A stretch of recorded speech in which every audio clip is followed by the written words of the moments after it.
Prime Minister Theresa May will use her platform at the UN General Assembly (UNGA) this week to call for the international community to come together to prevent the erosion of norms around a range of threats, whether from malign states, weapons of mass destruction, or chemical weapons. In particular, the PM will warn that the red line around the use of chemical weapons use is being undermined, and that steps need to be taken to re-establish it. Speaking at the UN Security Council on Wednesday, the PM will set out how UK leadership has had a positive impact, but that the international community needs to redouble its efforts. Ahead of the meeting, the PM said, "As we meet in the UN Security Council this week, the red lines around the use of chemical weapons are being eroded. The Syrian regime has repeatedly used these appalling weapons against its own people, while the Russian state has deployed them on UK streets. Attacks such as Salisbury and Gad are despicable in their own right, but they are also a threat to the wider international system.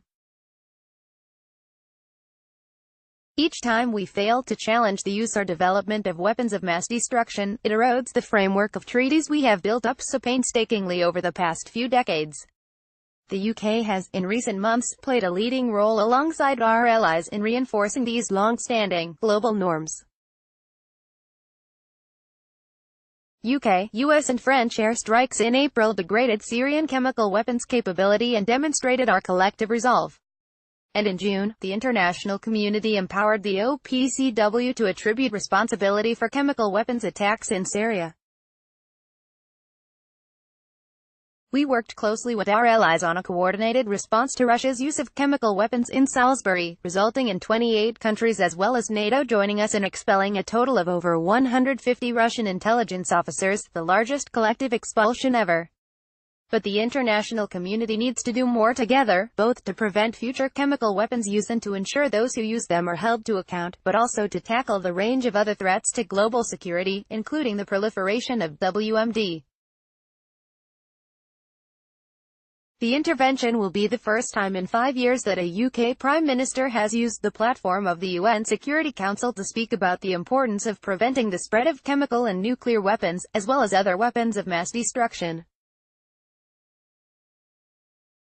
It reflects the UK's commitment to tackling the unacceptable use of chemical weapons following the abhorrent attack in Salisbury, and the attack in Syria by the Russian-backed Assad regime.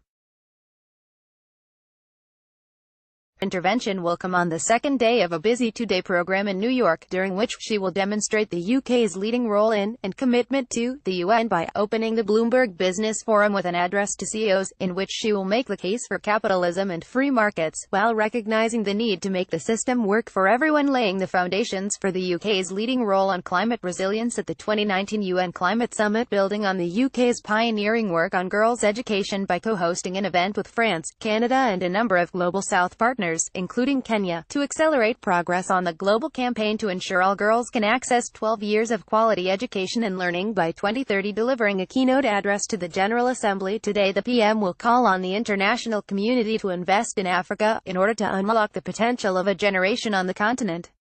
She will join Prime Minister Justin Trudeau of Canada, President Nana Akufo-Addo of Ghana, and President Paul Kagame of Rwanda to convene investors, businesses, and young African business leaders.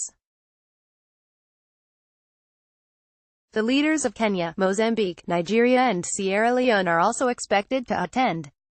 Philanthropist Bill Gates, who shares the PM's vision for investment in Africa, is also expected to speak at the event. The PM will challenge attendees to invest in Africa to create more of the jobs that transform individual lives as well as economies, lift people out of poverty and enable countries to move to a future beyond aid. The Prime Minister will also hold a number of bilateral meetings with world leaders during her time in New York.